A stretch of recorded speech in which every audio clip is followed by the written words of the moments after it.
ॐ पितृगणाय विद्महे जगत्धारिणी धीमहि तन्नो पितृः प्रचोदयात्। ॐ पितृगणाय विद्महे जगत्धारिणी धीमहि तन्नो पितृः प्रचोदयात्।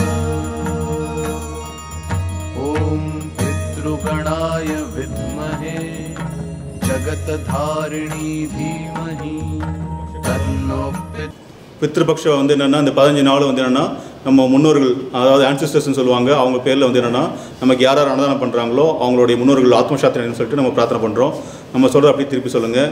அண்ணாமலையாரர்களால் உண்ணாமலை மன்னர்களால் பித்ருபக்ஷ அன்னதானத்திற்கு உதவி செய்யும் குடும்பங்களின் அறியாது சேர்ந்த பித்ருதோஷங்கள் நீங்கி சர்வதோஷங்கள் நீங்கி சர்வரோகங்கள் நீங்கி வாழ்க்கையில் தனம் தானியம் சந்தானம் ஜெயம் தைரியம் பலம் ராஜ்யம் வாகனம் ஆகிய ஐஸ்வர்யங்கள் பெற்று சம்பூர்ண ஆரோக்கியம் பெற்று அவளது வாழ்க்கையில் எல்லா நலமும் வளமும் பெற எல்லாம் வல்ல நாச்சரேஸ்வரரையும் மித்ரு தேவதைகளையும் பிரார்த்திப்போம். ஓம் ஹர பார்வதி பதயே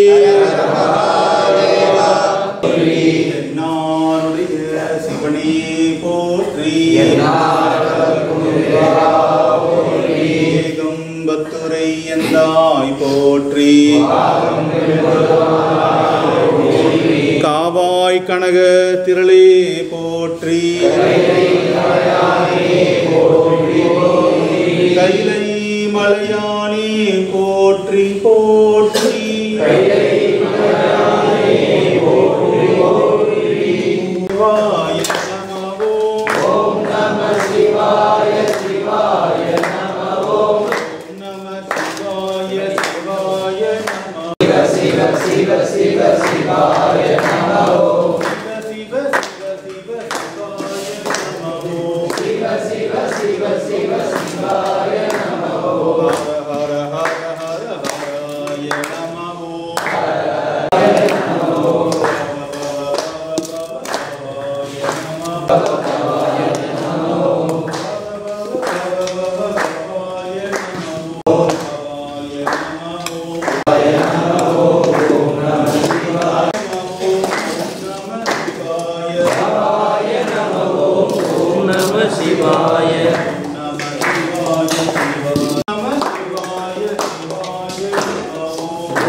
ॐ पितृगणाय विद्महे जगत्धारिणी धीमहि तन्नो पितृः प्रचोदयात्। ॐ पितृगणाय विद्महे जगत्धारिणी धीमहि तन्नो पितृः प्रचोदयात्। ॐ पितृगणाय विद्महे जगत्धारिणी धीमहि तन्नो पितृः प्रचोदयात्।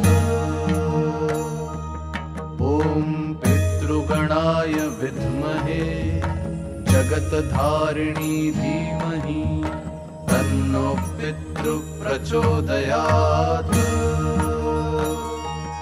ॐ पितृगणाय विद्महे जगत्धारिणी धीमहि तन्नो पितृः प्रचोदयात्। ॐ पितृगणाय विद्महे जगत्धारिणी धीमहि तन्नो पितृः प्रचोदयात्।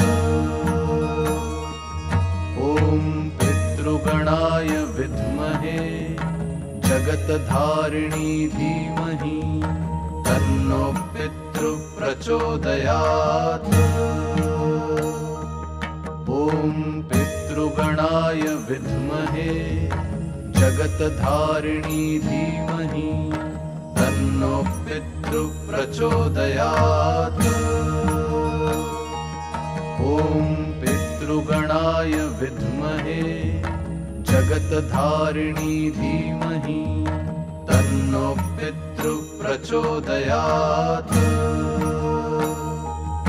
ॐ पितृगणाय विद्महे जगत्धारिणी धीमहि तन्नो पितृः प्रचोदयात्।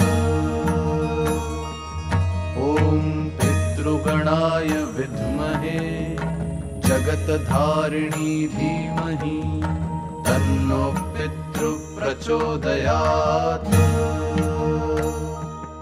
ॐ पितृगणाय विद्महे जगत्धारिणी धीमहि तन्नो पितृः प्रचोदयात्। ॐ पितृगणाय विद्महे जगत्धारिणी धीमहि तन्नो पितृः प्रचोदयात्। ॐ पितृगणाय विद्महे जगत्धारिणी धीमहि तन्नो पितृः प्रचोदयात्। ॐ पितृगणाय विद्महे जगत्धारिणी धीमहि तन्नो पितृः प्रचोदयात्। ॐ पितृगणाय विद्महे जगत्धारिणी धीमहि तन्नो पितृः प्रचोदयात्। ॐ पितृगणाय विद्महे जगत्धारिणी धीमहि तन्नो पितृः प्रचोदयात्। ॐ पितृगणाय विद्महे जगत्धारिणी धीमहि तन्नो पितृः प्रचोदयात्। ॐ पितृगणाय विद्महे जगत्धारिणी धीमहि तन्नो पितृः प्रचोदयात्। ॐ पितृगणाय विद्महे जगत्धारिणी धीमहि तन्नो पितृः प्रचोदयात्। ॐ पितृगणाय विद्महे जगत्धारिणी धीमहि तन्नो पितृः प्रचोदयात्।